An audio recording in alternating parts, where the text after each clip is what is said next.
Graça e paz, meus amados irmãos, coloquemos-nos de pé. Nós louvamos a Deus pelo privilégio de estarmos juntos na casa do Senhor nesta manhã. E nós subimos à sua santa presença para adorá-lo. A Ele a glória, a Ele a honra e a Ele o louvor por parte da sua igreja. Nós vamos ser conduzidos neste ato de adoração pelo nosso irmão reverendo Isaías Cavalcante.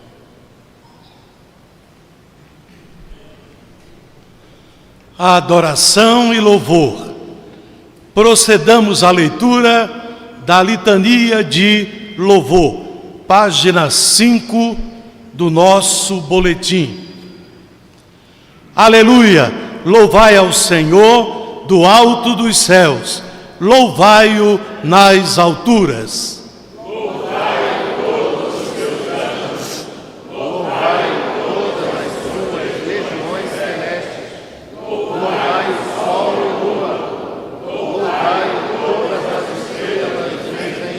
Todos, louvem o nome do Senhor, porque só o seu nome é excelso. A sua majestade é acima da terra e do céu.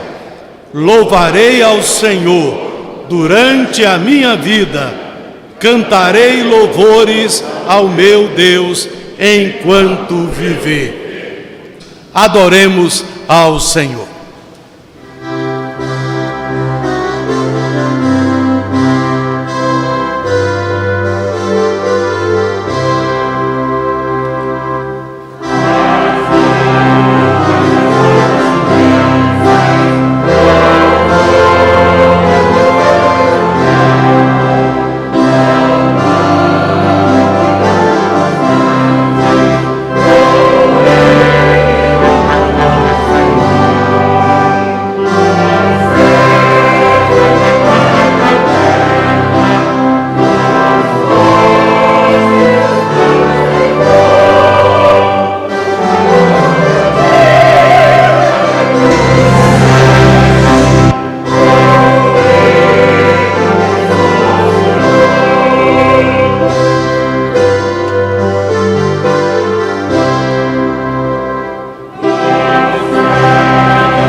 Senhor, nós te louvamos, porque temos o privilégio de estar diante de ti nesta manhã. O nosso coração se inclina a ti, para te adorar, para louvar o teu nome, para te exaltar, para bendizer-te. Recebe-nos, ó Pai, como verdadeiros adoradores, que te adoram em espírito e em verdade. Somos, ó Deus, privilegiados, porque temos o Espírito Santo em nós, como eleitos. Por isso, podemos te adorar em profundidade, com sinceridade. Podemos te adorar na beleza da tua santidade. E também, ó Deus, podemos te adorar em espírito e em verdade. Tudo isso por causa do teu Espírito que habita em nós. E por causa da mediação de Cristo, o único mediador entre Deus e os homens. Nós oramos em nome de Jesus, nosso eterno e amado Salvador e Senhor das nossas vidas. Amém. A igreja pode assentar-se. O coral Canuto Regis louvará ao Senhor.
Gratidão e consagração. Este é o momento no culto em que adoramos ao Senhor através da entrega de dízimo e oferta, consagrando a Ele com gratidão e consagrando a vida também. Nós vamos ler a uma só voz, queridos, o texto do Salmo 116, 12 e Provérbios 3, 9 a 10. Vamos fazer um pouquinho diferente. Eu vou fazer a pergunta baseado no Salmo 116 e a igreja responderá com Provérbios 3, 9 e 10. Que darei ao Senhor por todos os seus benefícios para comigo? Honra ao Senhor com os teus bens e com as primícias de toda a tua renda, e se encherão fartamente os teus celeiros, e transbordarão de vinho os teus lagares. Você já respondeu com o texto bíblico, agora responderá em ação, consagrando a sua vida e os seus bens ao Senhor. A vida para o serviço, os bens para o sustento e a manutenção da obra do Senhor aqui. Somos privilegiados, porque recebemos do Senhor e temos com que entregar a Ele uma parte daquilo que Ele nos deu para a realização da sua obra. Abra o seu coração e coloque a sua vida no altar de Deus, mas coloque também parte dos seus bens no altar do Senhor, expressando fidelidade, expressando gratidão, expressando amor ao Senhor e à sua obra. Nós vamos ficar em pé, vamos cantar o hino 392, Vida Vitoriosa, e enquanto o cantarmos, viremos pelas laterais, retornando pelo corredor central. Participe da marcha da fidelidade.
Deus eterno, Deus de amor, Deus de misericórdia, em obediência à Tua palavra, a Tua igreja traz diante de Ti, Senhor, suas vidas, dízimos e ofertas. Pedimos, Senhor, em nome de Jesus, que o Senhor esteja abençoando todos esses recursos. Abençoa, Senhor, todos aqueles que puderam contribuir e aqueles, Senhor, que ainda não podem, Senhor. Usa de misericórdia da mesma forma. Pedimos, Senhor, em nome de Jesus, que o Senhor abençoe o conselho desta igreja que irá administrar estes recursos, que tudo seja para a glória do Teu nome. Esta oração que nós fazemos não por nós, mas pelo sangue de Jesus, que há poder. Amém.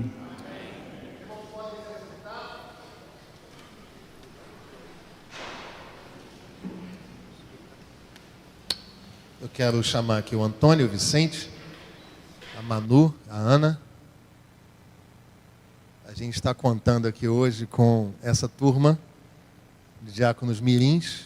Pode chegar mais para cá? Deem uma olhada, irmãos. Lindos, maravilhosos. Aquela menina parece um pouco comigo. Deus abençoe. Filhos, este lugar, esta igreja, é a igreja de vocês.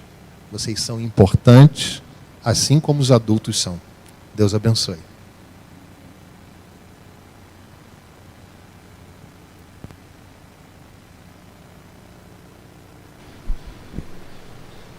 Meus irmãos queridos, este é um momento muito feliz e agradável para nós, que é quando nós identificamos aqueles que nos visitam, podemos recebê-los carinhosamente, fraternalmente. Então você que nos dá a honra da sua companhia, nesta manhã, na condição de visitante, queira, por gentileza, se colocar de pé, a fim de que nós possamos identificar você, acolher você. Deus abençoe, Deus abençoe. São todos muito bem-vindos. Se tem pastor, se tem igreja, mande um abraço para o seu pastor e para a sua igreja. A comissão de recepção vai fazer chegar às suas mãos uma singela lembrança, materializando o nosso carinho, materializando o nosso amor cristão, registrando a nossa alegria de ter vocês conosco. Deus abençoe. São todos muito bem-vindos.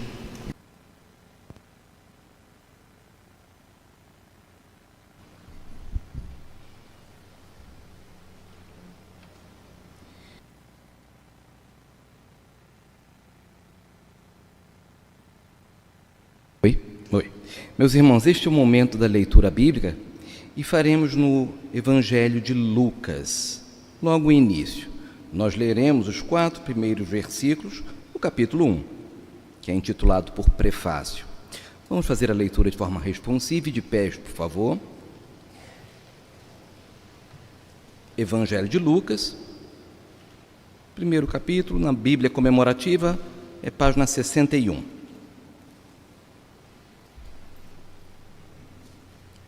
Visto que muitos houve que empreenderam a narração coordenada dos fatos que entre nós se realizaram, conforme nos transmitiram os que desde o princípio foram deles testemunhas oculares e ministros da palavra. Igualmente a mim me pareceu bem, depois de acurada investigação de tudo de sua origem, dar-te por escrito, excelentíssimo Teófilo, uma exposição em ordem, para que tenhas plena certeza das verdades em que fostes instruídos. Pois bem, a igreja pode sentar-se, estaremos louvando a Deus junto com o coral Canuto Regis, que todos os domingos tem nos abençoado há dezenas de anos de forma ininterrupta. Estaremos também orando pelo nosso pastor, que o próprio Deus fale através da instrumentalidade dele.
Amém. Meus amados, mantendo sua Bíblia aberta no Evangelho do Senhor segundo o relato de Lucas, nós vamos inaugurar hoje 2 séries de sermões. Uma na parte da manhã, no livro de Lucas, nós vamos olhar pormenorizadamente para os capítulos 1 e 2. E à noite nós teremos uma série em Salmos, a partir do Salmo de número 14, como eu falei. Então à noite a série se chama Refúgio. E de manhã a série se chama Emanuel, a nova vida entre nós. Esta série, então, na qual nós vamos olhar para o livro de Lucas, os capítulos 1 e 2, se chama Emanuel, a nova vida entre nós. Nós vamos olhar com calma para este início do Evangelho, para que nós sejamos ministrados pelo próprio Deus por meio da sua palavra.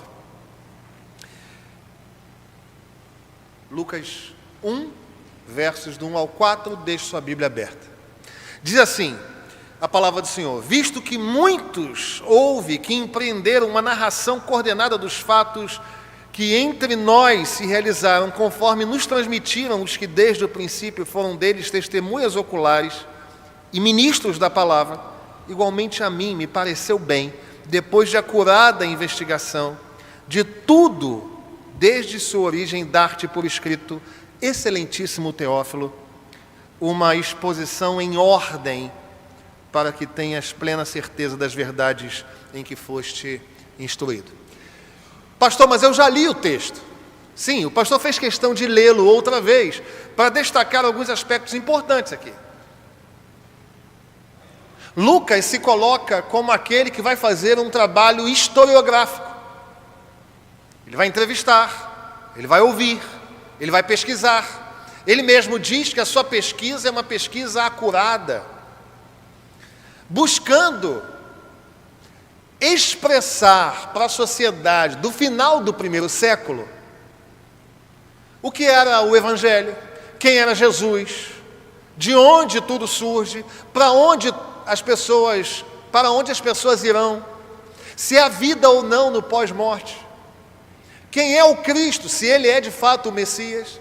Então, Lucas escreve, então, a partir de uma premissa.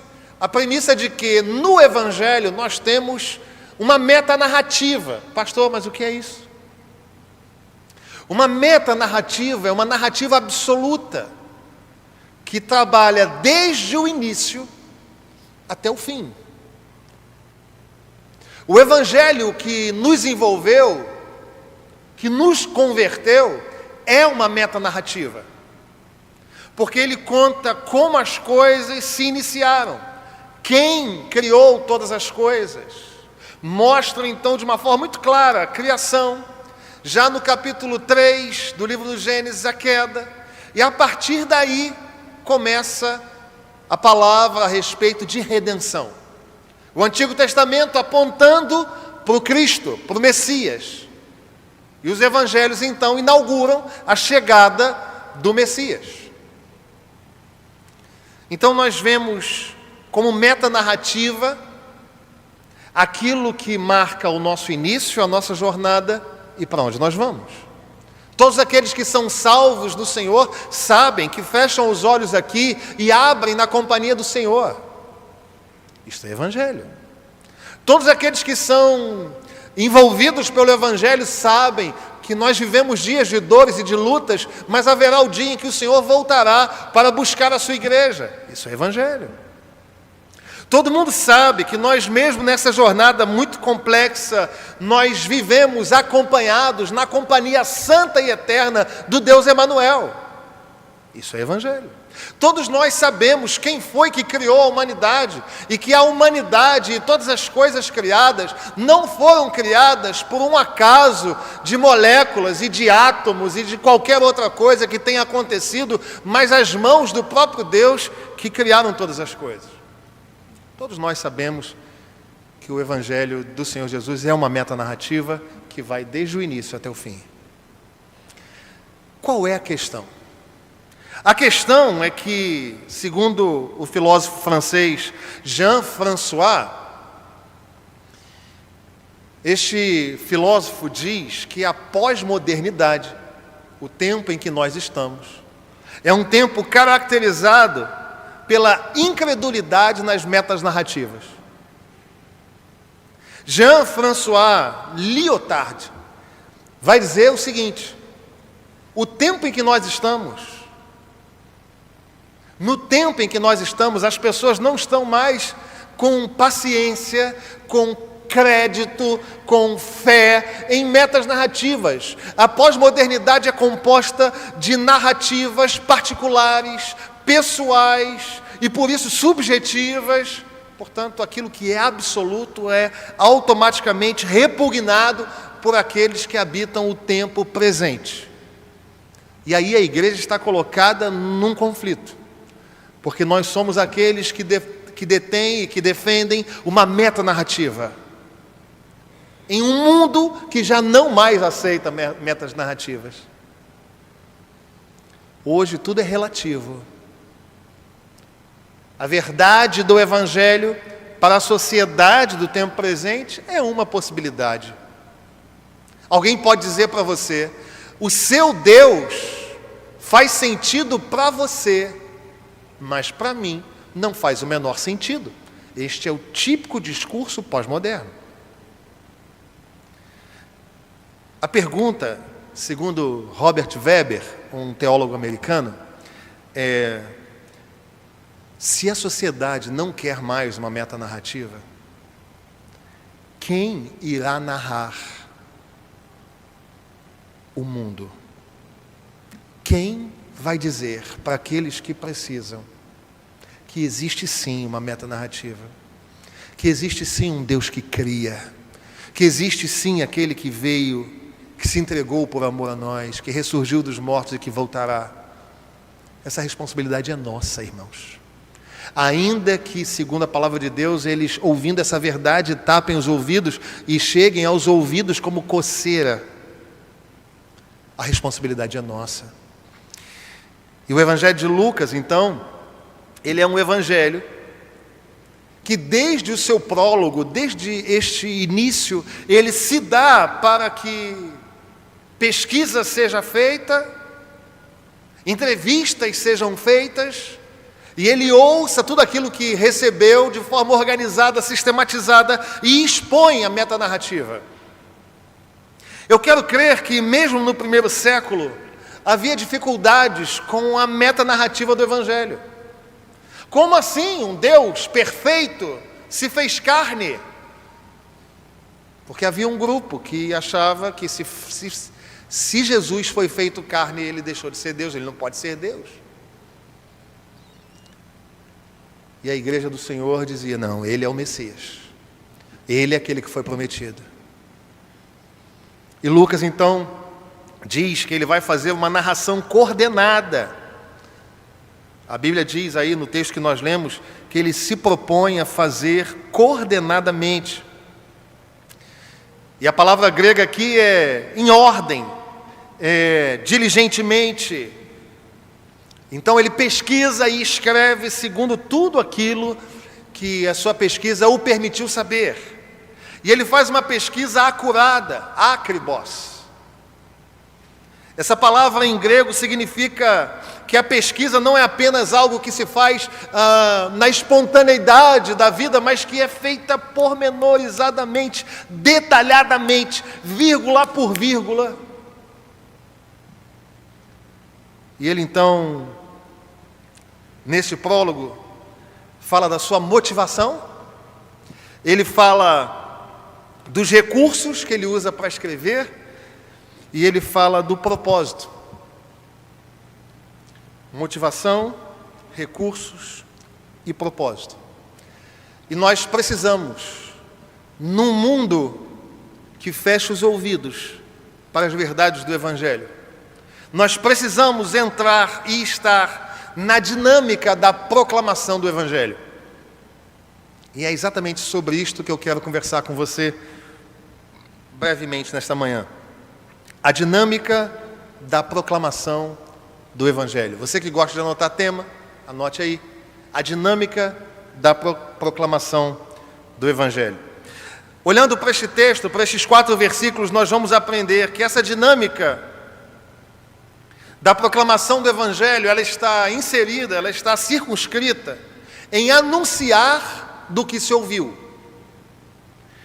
O versículo 1 diz assim: visto que muitos houve que empreenderam uma narração coordenada dos fatos que entre nós se realizaram.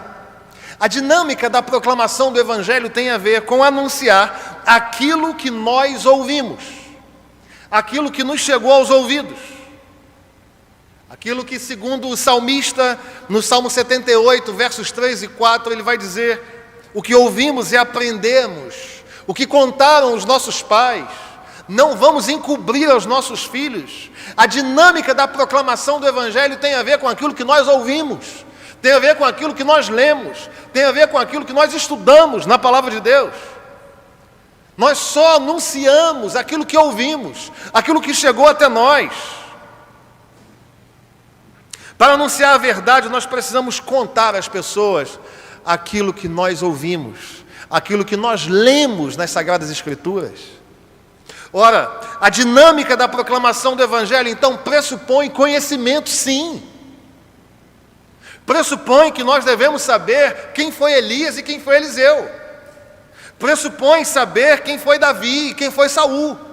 Pressupõe saber quem é Jesus e quem eram os seus 12 discípulos. Aliás, já vi muita gente pensando em Lucas como sendo um dos 12. Não, irmãos. Lucas viveu no final do 1º século. Muito provavelmente foi alvo das proclamações do apóstolo Paulo. Ele não vivenciou os dias de Cristo, ele não presenciou os milagres. Por isso que ele começa dizendo que eu fiz uma pesquisa acurada a respeito daquilo que aconteceu entre nós. Mas a aplicação nossa, feliz, para o nosso dia, é: meu irmão, você quer proclamar o Evangelho? Você quer entrar na dinâmica da proclamação do Evangelho? Fale daquilo que você conhece. Fale daquilo que o Senhor tem ministrado ao seu coração por meio da leitura da Bíblia. Fale das experiências de homens e de mulheres de Deus que viveram entre nós e que vivem entre nós.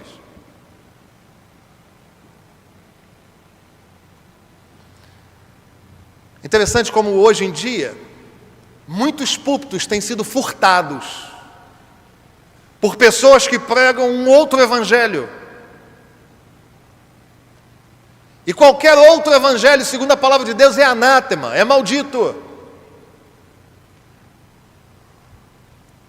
Nós não empregamos o nosso púlpito para falar sobre qualquer que seja o argumento, para falar de qualquer outra coisa que não seja o evangelho. Paulo vai dizer em 1 Coríntios, no capítulo 1, no verso 23, que nós pregamos a Cristo e este crucificado. Este é o nosso discurso. É disto que nós vivemos. É disso que nós nos alimentamos. Esta é a razão da nossa proclamação. Nós não falamos de partidos. Nós não falamos de outras pessoas no púlpito que não o Cristo. Nós não nos envolvemos com igreja a defender pensamentos associados à política. Nós somos politizados, sim. Nós temos as nossas escolhas, sim. Mas não vamos apresentar como candidato da igreja nenhum nome dado entre os homens, porque nenhum destes nomes importa que sejamos salvos. Vamos parar com isso, irmãos. Nós só falamos do Cristo e este crucificado. Este é o discurso do Evangelho. É isto que nós recebemos dos nossos pais. Eu me lembro de meu pai ajoelhado do lado da minha cama, orando pela minha vida. E quando eu abri os meus olhos, ele dizia: meu filho, um dia você vai orar pelos seus filhos. E isto ficou no meu coração. É desse Evangelho da prática, da vida, do estudo, da procura acurada que nós estamos falando. E é interessante como nós, por vezes, nos envolvemos com outras proclamações que são secundárias, menos importantes, embora também importantes.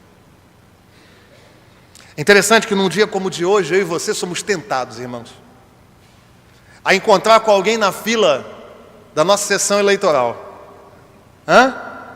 Você vai com a camisa, seja lá qual for. Você vai com a camisa, e aí, embora não possa fazer propaganda, não é isso, irmão? Não pode, né? E nós somos do Evangelho? Então nós obedecemos as regras? Sim. Mas nós chegamos à fila da sessão eleitoral e tendemos a falar: e para deputado? Você está pensando em quem? Talvez até com um santinho no bolso? Esse aqui é o melhor que nós temos. E pode ser que essa pessoa que esteja na fila com você esteja precisando ouvir da única verdade que pode libertá-la do inferno.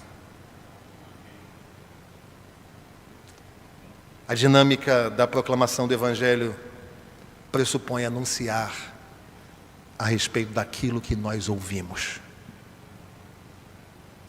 E o que você ouviu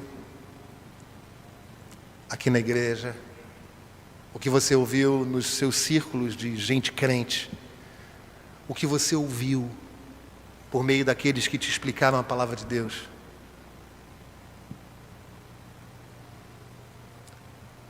que o seu discurso não seja um outro evangelho, que nós sejamos encontrados compartilhando o Evangelho. Mas em segundo lugar, se a dinâmica da proclamação tem a ver com anunciar do que se ouviu, em segundo lugar, de experimentar do que se anuncia. Vou repetir. A dinâmica da proclamação tem a ver com anunciar do que se ouviu. Mas em segundo lugar, de experimentar do que se anuncia. O verso 2 diz assim: conforme nos transmitiram os que desde o princípio foram deles testemunhas oculares e ministros da palavra. Bom, existe na dinâmica do Evangelho a dinâmica da pesquisa acurada, do estudo, da leitura, da audição de bons testemunhos, de entrevista dos santos. Meu irmão, o que aconteceu com você? E a partir daquilo que você me conta, a partir daquilo que eu leio, a partir daquilo que eu estudo, eu proclamo a respeito daquilo que eu ouvi. Mas o Evangelho não é somente um conhecimento teórico. Diz a palavra de Deus no verso 2, que há pessoas que viveram estes milagres. Lucas fala o seguinte: o Evangelho que eu estou anunciando é fruto de pesquisa, é fruto de estudo, mas é também fruto do testemunho da vida daqueles que foram testemunhas oculares. Olha, meu irmão, experimentar daquilo que se anuncia é uma verdade para mim e para você. Nós estamos na dinâmica da proclamação porque o Evangelho fez morada no nosso coração, mudou o nosso caráter, mudou a nossa forma de pensar, mudou a nossa forma de agir. Os pecados que nós cometíamos, nós os deixamos para trás e fomos perdoados em Cristo, fomos tocados pelo Evangelho. Não é só teoria não, irmão, não é só aula não, não é só sistemática não, tem um viés da experiência com Deus. A questão é que nós queremos entrar na dinâmica da proclamação. Uns apenas falando do que ouviu, apenas estudando. Mas isto não é suficiente. Para estudar, para lecionar sobre qualquer assunto, basta que você estude. Para lecionar e ensinar e proclamar o Evangelho, você precisa estudar. E você precisa experimentar. Somos reformados e muita gente, quando eu falo de experiência, fica arrepiado. Pastor, essa coisa de experiência é coisa de pentecostal e de neopentecostal. Eu gosto muito do conhecimento. Louvado seja Deus. Conhecimento é importantíssimo. Mas o nosso Deus é Espírito. E importa que os seus adoradores o adorem em espírito e em verdade. Tem que ser verdade para a vida. Nós não vivemos a contar milagres apenas dos nossos avós. Nós vivemos experiências diárias com o Senhor. Nós servimos ao Senhor que responde orações.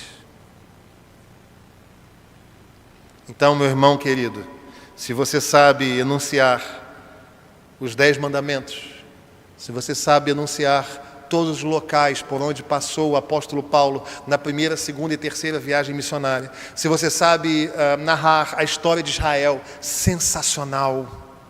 E se você não sabe, procure saber. Esteja inserido por meio de leitura, de entendimento, de busca, de conhecimento. Mas não apenas isto. Procure ter experiências com o Senhor. Crente não perde o sono, irmão. Crente é despertado para orar. Crente tem momento devocional em que, lendo a palavra, chora piedosamente, porque sentiu o Espírito Santo a falar ao seu coração. Crente é transformado pela ministração do Evangelho. Anunciar do que se ouviu, experimentar do que se anuncia. E em terceiro e último lugar, viver do que se experimenta. O verso 4 diz o seguinte: quando Lucas, escrevendo a Teófilo, fala excelentíssimo Teófilo, muitos historiadores e teólogos vão dizer que esse Teófilo era alguém muito importante, por isso ele chama de excelentíssimo Teófilo. Quando Lucas escreve a Teófilo, ele diz o seguinte, no verso 4: para que tenhas plena certeza das verdades em que foste instruído. É como se Lucas estivesse dizendo: Teófilo, aquilo que eu ouvi, aquilo que muitos experimentaram, isto sustenta a nossa vida para amanhã. Isso sustenta a nossa vida para o futuro. É por essa razão que o terceiro aspecto que eu quero destacar com você é que nós devemos viver daquilo que nós experimentamos. Ora, aquele que sabe, aquele que conhece, aquele que lê, aquele que desfruta do conhecimento da palavra e do Evangelho, aquele que ouve testemunhos e internaliza testemunhos, aquele que experiencia momentos na companhia do Senhor por meio da palavra e do Espírito, estes têm um olhar para o futuro cheio de esperança. Estes participam da política nacional, participam dos processos democráticos, depositando a esperança da vida e da nação naquele que está assentado num alto e sublime trono. Meu irmão querido, deixa eu dizer uma coisa para você: a minha esperança não está naquele que vai assumir a cadeira da presidência da República ao final deste dia. A minha esperança está no Senhor. É por Ele que eu vivo, é nele que eu me refugio, é nele que eu me encontro. Vamos parar com essa história de que será o que vai acontecer. O que vai acontecer é que a nossa vida vai continuar nas mãos poderosas do Senhor. As nossas igrejas continuarão pregando o Evangelho, independentemente de quem assumir. Ele é o nosso Senhor. Tenho visto os crentes falando coisas que me estarrecem.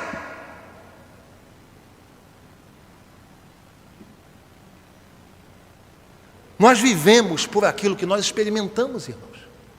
O que acontece é que existem pessoas que estão com medo do amanhã porque não conhecem nada, porque não experimentaram nada, e por isso têm a esperança em qualquer outro lugar. Mas se você lê a palavra, se você é instruído na palavra, se você ouve testemunhos, e se você conhece daquilo que é o seu Deus, se você experiencia, se você tem momentos a sós com o Senhor, em que Ele te atende, em que Ele te responde, em que Ele se manifesta a você, meu irmão, nós vivemos dessa experiência, nós temos esperança no Senhor. Nós queremos dias melhores para o Brasil. Sim, queremos. Nós votamos buscando isto, é claro. Nós queremos que os dias sejam favoráveis, não tem a menor dúvida disso. Mas se os nossos dias não forem favoráveis, nós vamos continuar anunciando o Evangelho. Nós não queremos ser presos por anunciar o Evangelho. Mas se tivermos que ser presos para o anúncio do Evangelho, assim o seremos. Nós vivemos na esperança daquilo que nós experimentamos. Descanse seu coração, irmão. Tem gente que veio à casa do Senhor hoje com o coração aflito. Isso é uma afronta ao Deus que nós servimos. Como se o Deus a quem servimos estivesse subordinado e sujeito a quem vai sentar naquelas cadeiras. Meu irmão, se o Senhor tirar deles a graça e o sopro de vida, todos eles morrem. A nossa esperança está no Senhor, Criador do céu e da terra. Sendo assim, você quer entrar na dinâmica da proclamação do Evangelho? Eu quero crer que você e eu queiramos entrar nessa dinâmica. Você quer compartilhar o Evangelho com alguém hoje na sua sessão eleitoral? Então a minha oração é que você seja instruído com conhecimento do alto, para que você seja capaz de responder sobre as razões da sua fé. Para que na fila da sua sessão alguém pergunte: eu não tenho esperança, e você possa dizer: eu tenho. Você não tem esperança porque a sua esperança está nesses nomes que estão nos santinhos. Eu tenho esperança porque o Deus em quem eu espero é anunciado na palavra. Que você seja instruído de todo conhecimento, de toda sabedoria, mas que você tenha vivências com Deus. Que não seja apenas uma sistemática de uma sala de aula, mas que seja a vida quebrantada num quarto de oração. Para que assim nós vivamos a anunciar do que ouvimos, a experimentar do que nós anunciamos e a viver daquilo que nós experimentamos. Seja renovado em esperança. A nossa esperança é o Senhor. Que Deus nos abençoe. Amém.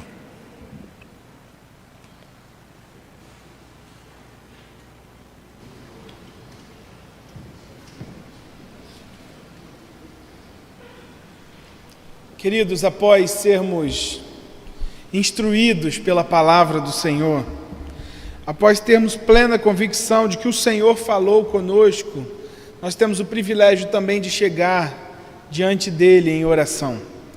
Esse é um momento de contrição e intercessão, e é um momento no qual nós temos a convicção de que o Deus que está vivo nos ouve e tem todo sob controle.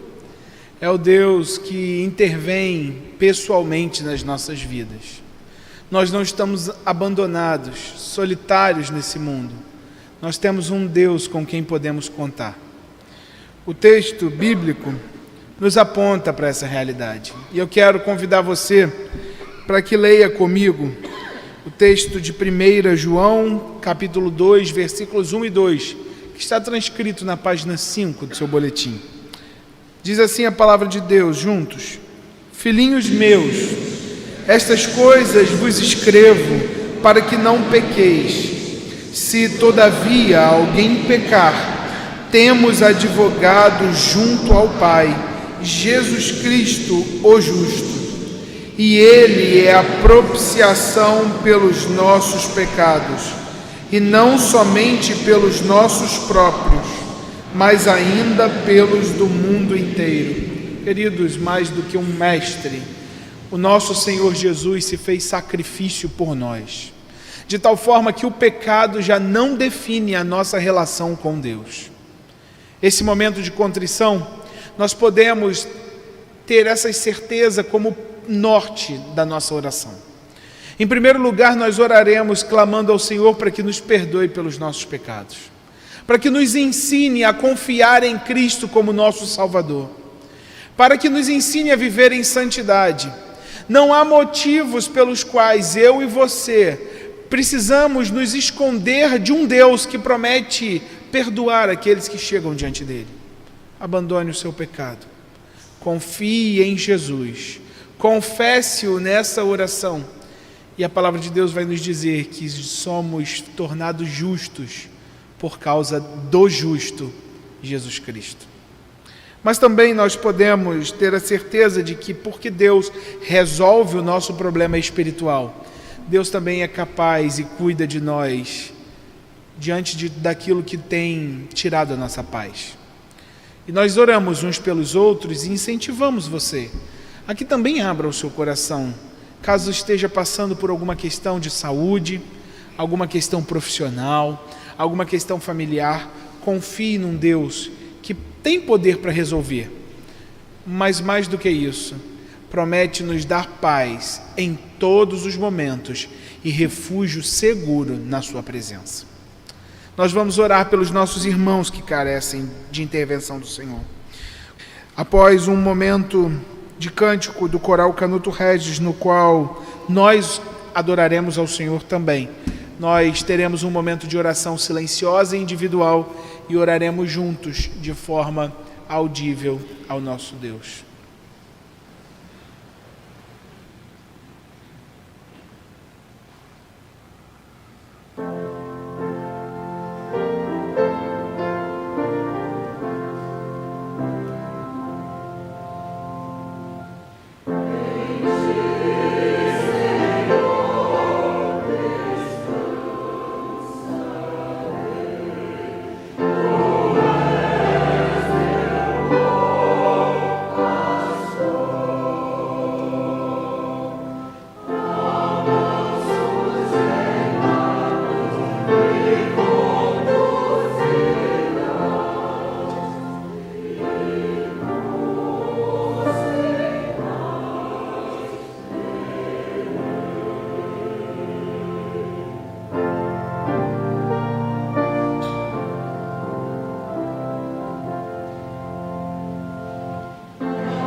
Querido Deus, nós nos achegamos ao Senhor como teus filhos e reconhecemos que o Senhor é o nosso Deus.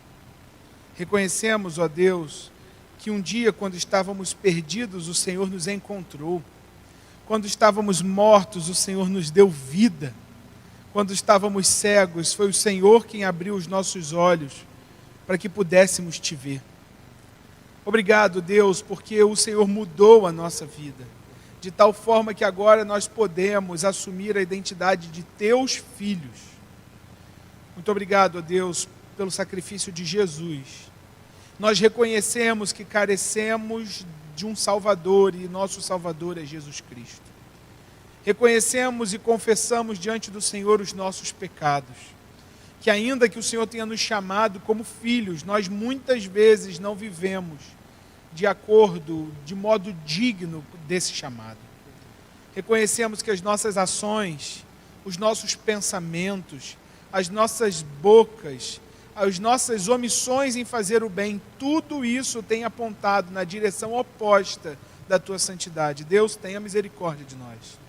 Mas nós nos alegramos pelas promessas da tua palavra, que diz que aqueles que confiam em Jesus, confessam os seus pecados e o deixam, esses recebem perdão, e nós somos gratos pelo perdão em Jesus. Ensina-nos, Deus, a viver de forma santa. Ensina-nos a não nos entrar por um caminho de abraçar o pecado com normalidade. Ajuda-nos a exercer esse chamado nas nossas empresas, nas nossas casas, com os nossos cônjuges, com os nossos filhos, com os nossos amigos. Deus, nos ajuda. Nós também reconhecemos que nós não somos nada sem Ti. E por isso pedimos para que o Senhor intervenha nas nossas vidas. Abençoe, ó Deus, os nossos irmãos enfermos. Abençoe os nossos irmãos que carecem também de intervenção em sua vida profissional, abençoa-os, abra portas de emprego, traga tranquilidade a nossos irmãos, bem como aqueles que precisam em sua área familiar. Una, Senhor, novamente marido e mulher. Derrama perdão, Deus. Una pais e filhos, Senhor. Dá sabedoria a pais, mansidão a filhos, para que resolvam, para que o príncipe da paz reine nesses lares. Nós também somos orientados, ó Deus, pela Tua palavra a orar por aqueles que choram. E nós oramos pelos nossos irmãos enlutados. É o que nós oramos. Em nome de Jesus. Amém. Nós estamos chegando ao final da nossa reunião. O culto segue com a vida.